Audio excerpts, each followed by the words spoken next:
Tá nevando hoje, mas nosso passeio é sagrado. E, gente, a segunda-feira já começou aqui com tudo, porque meu orientador, ontem, domingo, mandou mensagem pra mim, falando pra eu dar uma olhada em certas salas pra reservar pra um evento que ele vai fazer em outubro e que ele quer que eu ajude a organizar. E aí eu fui, né, não respondi ontem, porque era domingo, e comecei a fazer isso hoje. Então logo cedo já fiz isso. Aí ele me colocou em contato com o presidente da associação para bater as datas. Aí a gente ficou trocando e-mail, eu fiquei ligando nos lugares.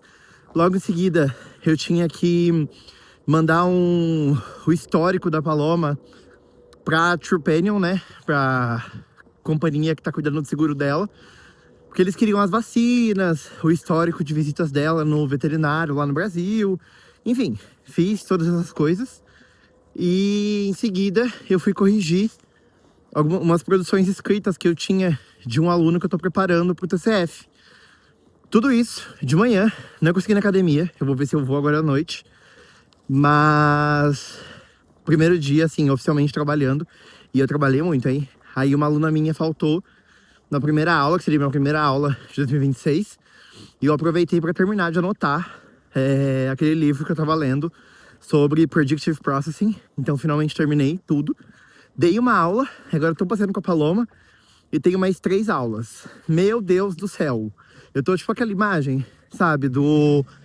Ai, não sei qual é o nome do personagem, mas que ele fala, nossa, eu só tô cansado. E o bonequinho do lado fala assim, Captain, it's only Wednesday. Só que eu tô assim, Rafael, é só segunda-feira, mas por mim já poderia ser sexta.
Olá, web amigos! Estamos reunidos para mais um momento desse vlog.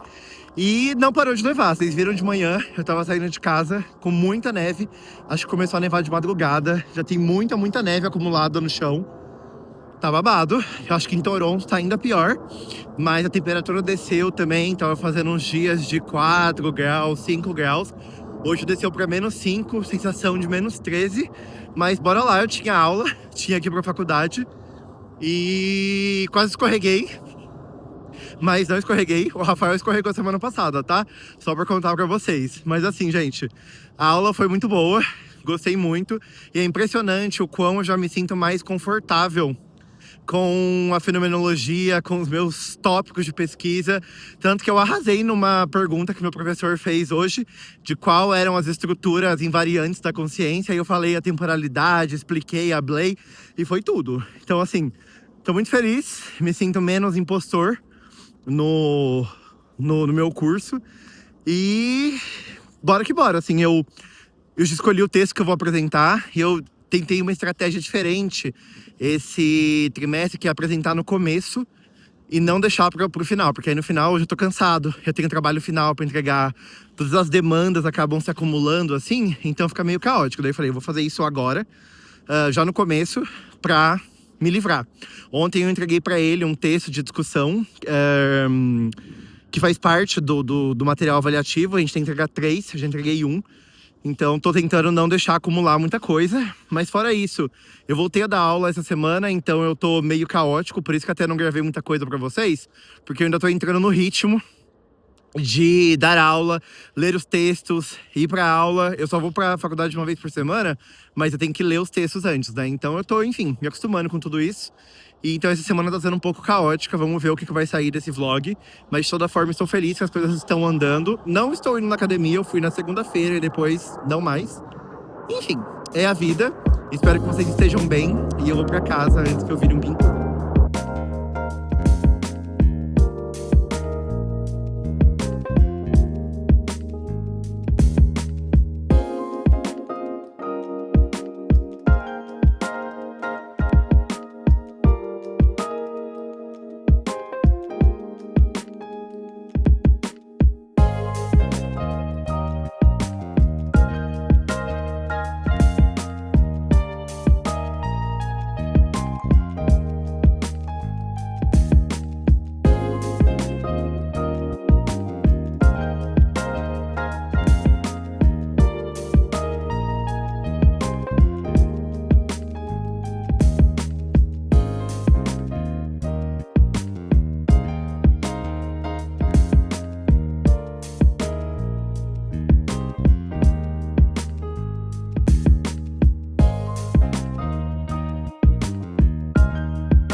E eu acabei percebendo que eu nem mostrei pra vocês o móvel que a gente ganhou, né? Na verdade, herdamos ele, porque uma vizinha brasileira nossa tá se mudando daqui de Montreal pra uma cidade nos arredores. E ela já tinha pego esse móvel de um outro brasileiro, né, um outro vizinho brasileiro que morava aqui e voltou pro Brasil. Então somos os herdeiros dos herdeiros desse móvel. Mas finalmente os nossos livros têm um lar, né? Aqui é a parte do Rafael, como vocês podem ver, né? Absolutamente eu sou um maníaco. Mas logo logo ele vai encher isso aqui com Funko e com livro. E eu também, né? Então, meus livros de doutorado aqui organizados por tema, né? Então vai ficar bonitinho, coube certinho. A gente tirou a árvore que tava aqui e só escondemos ela do outro lado, o que é uma vergonha, porque estamos no dia 17 de janeiro e ainda não desmontamos a árvore, mas vem aí. Então, ó, vocês gostaram? Ficou bom, né? Finalmente, gente, porque eu não aguentava mais ver livro tacado no escritório, livro tacado aqui na sala. Então agora tá tudo organizadinho e vai ficar luxo quando estiver cheio. Acabei de finalizar a leitura e as anotações desse texto aqui. Vocês me viram começando ele ontem. E, gente, texto difícil, viu? Tem 11 páginas, mas eu demorei um dia e meio para ler, porque tem uma matemática super complexa. Ele fala de um experimento que foi feito usando realidade virtual para monitorar a atividade cerebral, né? E assim, eu desisti de entender uma parte, os cálculos, como foi feito, mas eu entendi o conceito, entendi os procedimentos, e o que mais me interessava, obviamente, eram os resultados e essa parte, esse topográfico sobre as ondas cerebrais, então muito interessante. Os participantes, eles, né, era uma questão de percepção do tempo, então aqui o que acontecia no cérebro na questão das ondas quando eles estimavam corretamente o tempo, quando eles subestimavam o tempo, então eles achavam que o tempo era menor do que realmente era, né? Ou quando eles superestimavam o tempo. Então, assim, muito interessante. Eu anotei 5 páginas. Porque vocês sabem que eu tô nessa vibe mais analógica, né? Eu posso até ler no computador, porque isso aqui não faria sentido imprimir, já que ia ficar tudo preto e branco, né? Minha impressora, ela é de toner, então não teria essa interpretação colorida, que é importante, né? Porque quanto mais vermelho, mais alta é a faixa do espectro, então eu preciso dessa diferenciação de cor. Mas anotar à mão me faz muito bem para poder gravar tudo isso e, enfim, desencadear é, conexões neurais no meu cérebro para fixar esse conteúdo, que é super complexo. E daí outra coisa que eu fiz, que eu queria mostrar para vocês, é como eu uso o chat GPT, nesse caso, de uma forma ética e que os meus professores autorizam, por exemplo, eles motivam a gente a fazer isso. Aqui, por exemplo, eu perguntei, né, tava esclarecendo alguns conceitos, principalmente sobre essa questão dessas ondas, né, delta, teta, alfa, não é um vocabulário com o qual eu tô muito acostumado, porque, enfim, eu tô começando a entrar mais nessa área mais, digamos, experimental agora. Então, pedi para ele me explicar os conceitos, né, a definição de cada espectro de onda, ao que isso é associado, né, dentro da pesquisa em neurociência. Isso é um uso super legal, é super interessante. E se eu precisasse ler, sei lá, um artigo sobre isso, eu demoraria muito mais do que com a explicação do GPT. Depois eu bati também com a do Gemini para comparar as duas. Sempre importante comparar fontes. E um outro uso interessante é que depois que eu terminei o artigo, eu pedi pro GPT me explicar. Assim, eu falei, analise o artigo e explique as principais descobertas que são interessantes e relevantes para minha pesquisa. Então, eu verifiquei se o que eu entendi, né? Se o que eu anotei aqui faz sentido com uma explicação do chat GPT. E realmente faz sentido, né? Foi o que eu entendi. Então, isso valida que eu tô no caminho certo, né? É um indício de que eu tô no caminho certo. Então, são 2 usos legais do chat GPT que são éticos, digamos assim, para ajudar você aí que tá nos estudos, talvez um assunto complexo que nem eu, com o qual você não tem muita familiaridade. E são usos bacanas de uma nova tecnologia que veio para ficar. E a gente vai ter que aprender como lidar com ela, né?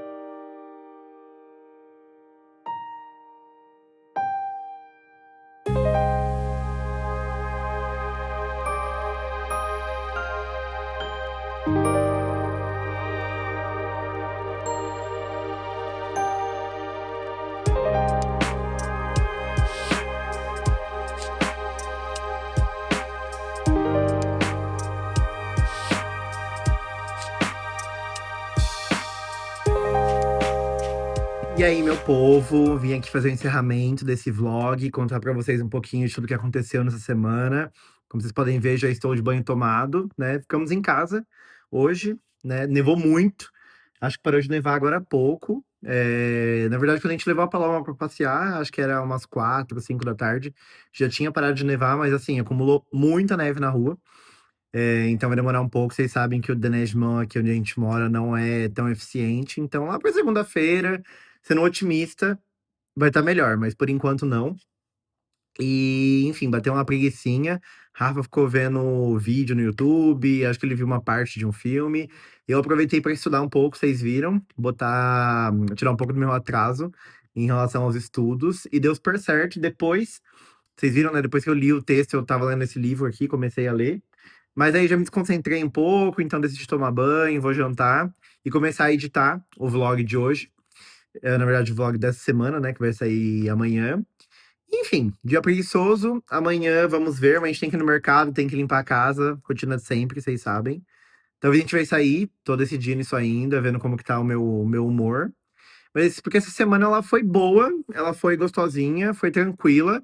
Eu voltei a trabalhar, então assim, bateu um cansaço ontem, principalmente, bateu um cansaço assim das minhas aulas. Eu dei quase todas as aulas, se eu não me engano, um ou dois alunos cancelaram, mas praticamente já tive um preview da semana completa, dando todas as aulas e também indo para a faculdade, tendo carga de leitura. Vamos ver como que vai ser, mas essa semana bateu, sabe? Aquela semana que você volta full time, assim, pra rotina. Então, foi meio caótica. De novo, falei comigo mesmo de não conseguir ir pra academia. Tô tentando pensar como esquematizar isso, sei lá, fazer um desafio comigo mesmo, fazer um desafio com o Rafael, com algum amigo, não sei, pra me motivar, gente, a praticar algum esporte, a ir na academia. A questão é que eu não gosto de ir na academia. Eu quero ir porque eu preciso ir, né? Eu ganhei um pouco de peso nesse tempo que eu moro aqui no Canadá, então, tipo, eu tô meio acima do meu peso, calças apertadas, enfim, preciso cuidar da minha saúde. Mas eu queria fazer alguma coisa diferente, sabe? Eu gosto de dançar, eu gosto de natação. Eu gosto de jogar tênis, eu gosto de fazer artes marciais. Acho que eu nunca falei aqui no canal, né? Mas eu já lutei taekwondo no Brasil e era muito legal. A questão é que eu tenho acesso a tudo isso lá no complexo esportivo da universidade, mas a minha rotina é muito caótica, assim, de aulas, é tudo muito irregular. Eu não tenho, sabe, se eu tivesse um horário fixo de trabalho, começa às 8, termina às 5, e aí eu tenho a noite livre, por exemplo, mas a questão é que eu dou um pouquinho de aula à tarde, eu dou um pouquinho de aula à noite. Então, se eu não estudar de manhã, se eu for que nem tem, eu já vi, os horários de taekwondo são todos à noite, sabe? A maioria dos esportes lá são à noite as aulas. Daí me quebra, porque à noite é o momento que eu mais tenho aula, porque é quando justamente o pessoal que não consegue fazer aula de manhã porque trabalha, quer fazer aula. Então fica muito ruim pra mim. Mas é o que eu acho que me motivaria a fazer, sabe? Alguma coisa mais dinâmica, porque ir na academia ali, ficar correndo na esteira, enfim, mas vou ter que, por enquanto, fazer isso e dar um jeito de ajustar isso na minha rotina. Vamos ver como é que vai ser. Outro assunto que eu queria trazer aqui no canal com vocês é o desenrolar da minha carteirinha da Amkill, porque quem acompanhou o vídeo da semana passada, vou deixar aqui o card, viu que as nossas carteirinhas chegaram da saúde pública daqui, só que a minha veio com o meu nome de solteiro, né? Com o nome de nascença. Só que quando eu casei, eu adotei o último sobrenome do Rafa. Só que aqui no Quebec, o direito civil do Quebec, que é diferente do direito civil do Canadá, porque as províncias têm mais autonomia, desde 1979, 82, sei lá, ali, final dos anos do século XX, eles tiraram essa questão, principalmente para as mulheres, né? Eles colocam no site assim, tipo, desde então as mulheres não podem trocar de nome, que era o que era mais comum antigamente. Mas isso vai incluir também, hoje em dia, os casais homoafetivos. Então, se você casa aqui no Quebec, você não pode alterar o seu nome. Ninguém pode, nem homens, nem mulheres, ninguém pode. Só que isso causa uma questão, porque eu acho que em algumas outras províncias do Canadá você pode fazer isso. E no Brasil, você pode também. Então, o que está acontecendo? Quando eu fui me inscrever, eles pediram o nome do meu nascimento, né? Resumindo a história. E aí a minha carteirinha veio mencionado assim, só que no meu passaporte, na minha carteirinha de residente permanente, enfim, tudo tá com um sobrenome que contém o sobrenome do Rafa. E aí me deu um medo de que desse conflito, né? E principalmente porque para usar o serviço de autenticação do governo, eu não estava conseguindo entrar, porque eu colocava, ele pedia nome no nascimento, e aí pedia o número do meu CPF daqui, né, o NAS, e eu achava que tava dando conflito. Só que aí eu liguei lá, né, qual que é o desenrolar dessa história. Até aí foi o que eu contei no vídeo passado. Qual foi o desenrolar dessa história? O cara me disse que realmente não tem como, porque a lei não permite, então eles não são autorizados a colocar o maldito sobrenome. Só que tem um espaço na carteirinha que você pode adicionar justamente essa informação, né? Então eu pedi para adicionar. A mulher, ela não. Eu liguei várias vezes, né? A mulher, o cara, enfim, quem me atendeu falou que tava dando algum problema. Acho que o número de caracteres que contém na carteirinha, porque, né, nome latino, meu nome todo já é bem grande. E ela ia ver, ela ia fazer um acompanhamento e ia me ligar. Até agora ela não me ligou. Mas isso, ela falou que não vai interferir, porque isso não é um documento de identidade. Então, assim, eu tendo a carteirinha com o número correto, minha data de nascimento, e eu apresentando meu passaporte, a carteirinha de residente permanente, vai dar certo. Ela falou, só precisa estar com a carteirinha, porque eles vão conseguir consultar os seus dados no sistema e eles vão ver que tudo bate, que é você mesmo. Depois a nossa carteirinha vai ter foto e vai dar tudo certo. Eu falei, tá bom. E aí, na questão da autenticação, na verdade, o problema não era o nome, o problema era que no sistema deles, o meu NAS, o CPF daqui, não constava. Então, quando eu tentava vincular a informação não existia, então dava erro. Aí o cara colocou, e aí depois eu consegui passar da tela, né? E veio outro problema, mas que enfim, não tem nada a ver com a carteirinha, porque a gente ainda não tem, a gente não declarou imposto de renda aqui, precisa do número do imposto. Se você não tiver, eles têm que mandar um número de confirmação pelo correio. Então eu estou esperando esse número de confirmação chegar pelo correio. Mas o que interessa, que é a questão do nome, aparentemente está resolvida. Vamos ver quando eu precisar usar algum serviço médico aqui, se realmente não vai dar nenhum problema. Mas a culpa não é minha, né, gente? Eu tentei tudo que eu podia para inserir o sobrenome. E se eu conseguir pelo menos colocar ele ali nesse campo, sobrenome de casado, já ajuda, porque, né, vai estar o meu nome de nascença em cima e o sobrenome do Rafa, né, o último sobrenome dele embaixo. Então eles vão linkar a informação. E vou ter que explicar, né? Mas já tô prevendo que vou ter que explicar sempre que eu vim do Brasil, que eu casei no Brasil, que no Brasil isso é permitido, e pipipopopó. E pro governo federal, eles autorizam também você usar o nome de casado. Então, porque eles, quando a gente migrou pra cá e eu fiz o processo de residência permanente, eles me pediram a certidão de nascimento e a certidão de casamento. Então, eles sabem que eu nasci tal e que agora eu assino como tal. Então, se eles autorizaram e emitiram a minha residência, os documentos de residência permanente com esse nome, eles estavam cientes, em nenhum momento eu cometi alguma fraude, ou sei lá, né, que pudesse ser considerado em uma informação falsa, eles estão cientes e os documentos foram enviados. Mas é uma tour, então eu queria atualizar vocês disso. Aparentemente, no momento está tudo bem. Veremos o desenrolar da história, né? Então é isso que temos para o vídeo dessa semana, tá? Se eu lembrar de mais alguma coisa, eu coloco algum anexo aqui na tela, ou sei lá. Semana que vem parece ser uma semana de muito frio aqui, acho que as temperaturas vão baixar. Eu vi um dia que vai fazer acho que menos 23, menos 28, sei lá. Então, nos preparar para esse momento agradabilíssimo do inverno mega frio do Quebec. Janeiro, que normalmente é um mês super longo, está passando muito rápido, pelo menos tem essa percepção. Hoje é dia 17 de janeiro, então acho que passou bem, bem rápido. E seguimos, né? Espero que vocês estejam bem. Muito obrigado por você que assistiu esse vídeo até o final. Como sempre, não esquece de deixar o seu like, de se inscrever no canal caso ainda você não seja inscrito, porque esse canal é muito legal, tem muita informação boa. Então se inscreve lá e ativa o sininho para receber as notificações assim que um vídeo novo for publicado, tá bom? Excelente semana para nós. Um beijo em todos vocês que acompanham o canal. E a gente se vê semana que vem com mais um vlog aqui no YouTube. Tchau, tchau.